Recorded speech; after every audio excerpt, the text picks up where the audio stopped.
Hello, everybody. Welcome back to the Patreon podcast. This week, I wanted to talk about remembering to save.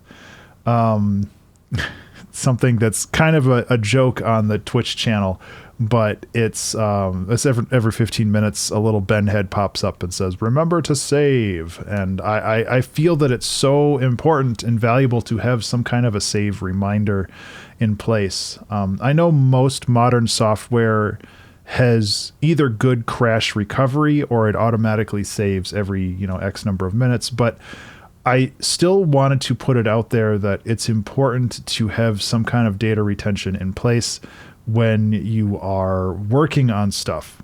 When I was working on the 2-hour track challenge, I think it was geomorphology. I usually don't save the track until I have a track name, which usually is about 45 minutes to an hour into the song.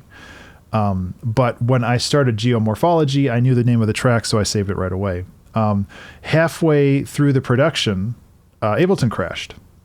And that sucks. So I loaded up Ableton and I was presented with a empty project instead of the song that I was working on.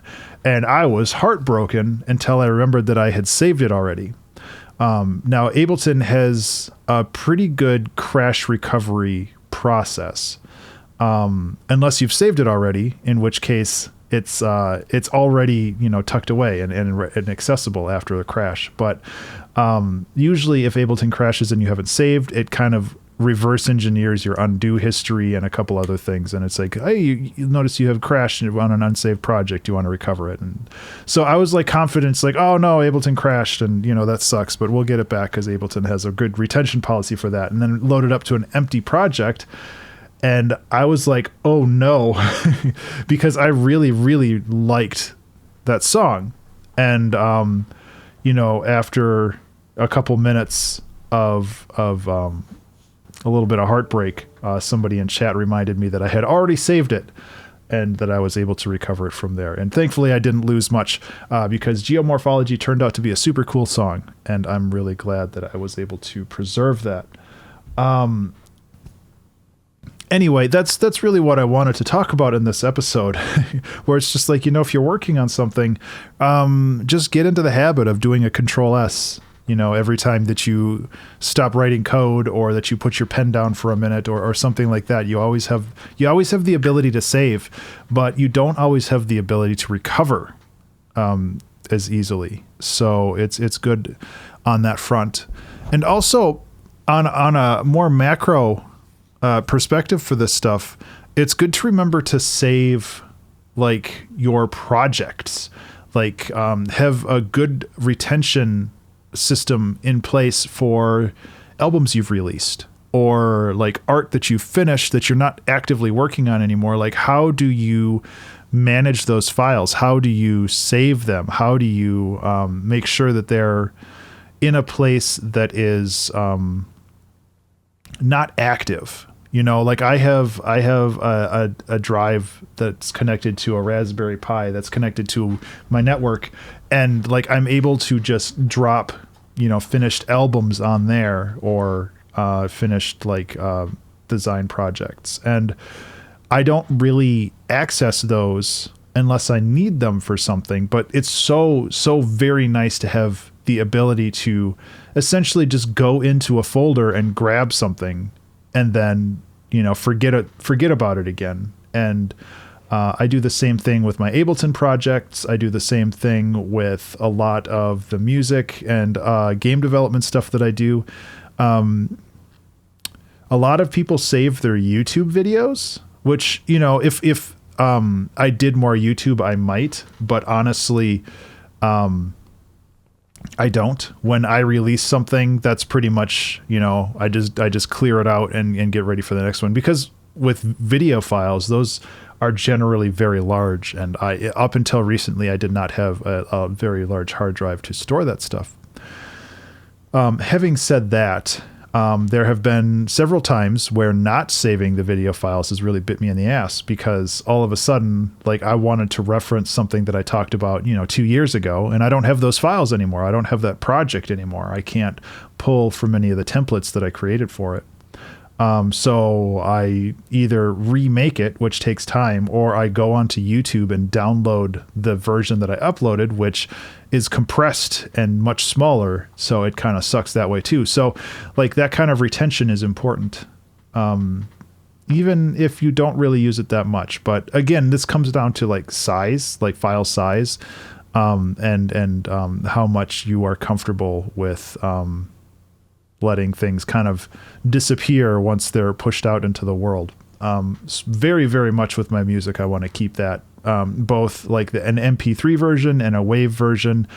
And I can have all of that stuff ready and available for me to work on again if I need to.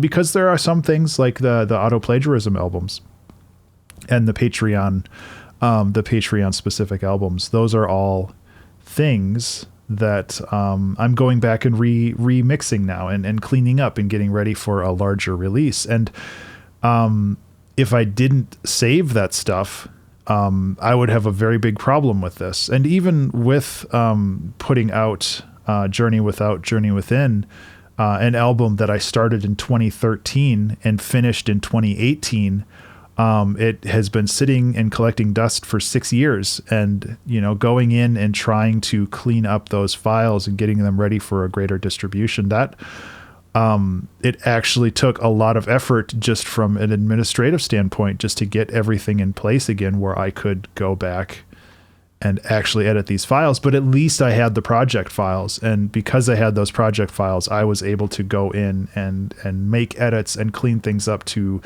modernize them in a way that is good for me, that helps. So I guess that's pretty much it. Like, remember to save, obviously, if you're working on something, remember to save. But when you're done with the project, when you want to put it in storage, remember to save it in a way that makes it accessible for you in the future, because it's entirely possible that you might need it again. Either as a reference or as just to share some of your stuff, or if you want to like remake it and rebuild it and make the same thing but better. It's so good to have those available. Another example is Color Jumper, the first game I released. I still have the source files, but they're very fragmented. They got left on a hard drive somewhere, and I don't know where. I need to go through. I have a pile of old hard drives that I like clear out and eventually recycle. And I need to go through there, and I need to find the most recent build of Color Jumper, because at some point I might want to go back and like make an update to the achievement system, or like update some of that other stuff. And like, I have code, but it's not the most recent version. It's not the most recent build. And how do I reconcile that if I need to edit something? Hopefully I won't have to, but if I need to, like, how do I do that? And having that what if in mind is really valuable. I tend to try to do a full update of everything I want to save and store every month. So every month I go through my old 2-hour track challenge projects and I save them to another hard drive. I update all of the files, like the actual audio files that I exported and finished. I don't really do the game development stuff as much, but I should have them up on a GitLab or some kind of Git server somewhere, because I really make a lot of edits to that, and I really should push those updates somewhere where things are safe and they are broken apart by updates in case I ever need to roll back something, because that would be bad if I lost that kind of stuff. So yep, it's important. And it's very easy to lose stuff, and it's very hard to recover stuff if you lost them. Either very hard or very expensive. Recovering hard drives is so expensive because they can charge whatever they want because they know you're desperate for your data. So yeah, I would just try to keep recovery procedures and save procedures and all that other stuff in mind, and just like do it once a week or once a month. Just have it on your calendar. Be just like, it's time to back up your PC, because otherwise things can get lost, and that would be bad, and then you'll be sad. One last small story before I go. I've always built my own PCs, and I love doing it. It's actually a great joy for me to build my PCs. But when I was much younger, in my early 20s, I think, so this was probably like 20 years ago, I was building a new PC, and I had plugged everything in, and I was getting ready to install Windows. And I had gotten a fresh hard drive, because I usually get a fresh hard drive when I install an instance of Windows, and I was formatting that, which is to say I was basically clearing the hard drive, making it ready to receive data. And it was taking a lot longer than I was expecting. And about 20% in, I realized that I was formatting my storage drive instead of my OS drive. So frantically, I basically not unplugged my computer, but I turned my computer off. I canceled the formatting, and I tried to shut things down as gracefully as possible.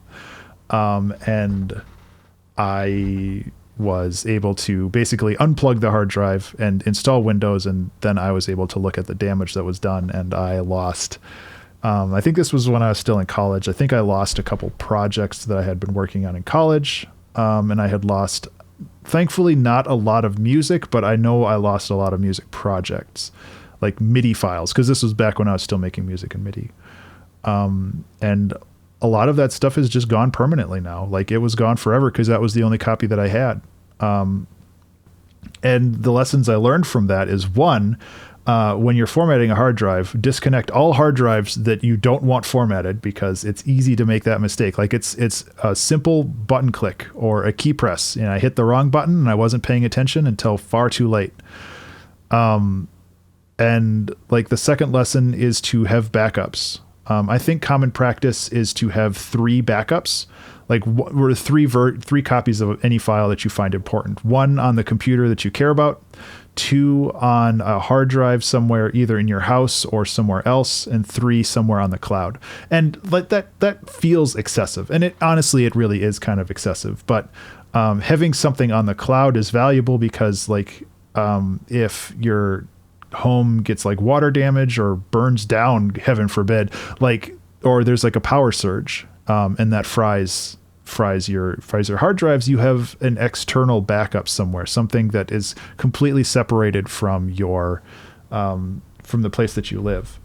And then that other backup, the one that's in the hard drive in your house, like if there is damage to that one room in your house, like you have a backup. Like you have these like layers of protection that are so valuable. And like it seems excessive. It really does, until you need it, and then it is definitely not.